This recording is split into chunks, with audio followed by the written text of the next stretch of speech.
Okay, now over on our hardware with our compiled test and or file, we have our 4 input pins, and we can see if they're active or inactive with these LEDs. And then these 4 LEDs, we're using 3 of them as our output.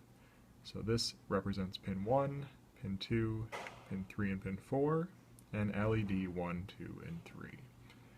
So let's activate pin 1, and as expected, we have no output. This represents ANDing of pin 1 and 2, ANDing of pin 3 and 4, and the OR of the ANDing of pin 1, pin 2, pin 3, and pin 4. So we would expect, by activating pin 2, our first and third LED should activate. And that is the case. Just to error check, let's turn this back off and turn on pin 3, and we would expect no LEDs to activate. It looks like our program is correct. So let's go ahead and check the AND of pin 3 and pin 4, and LED 2 and 3 are active.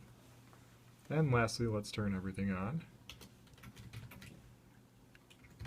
And as you can see, everything is active.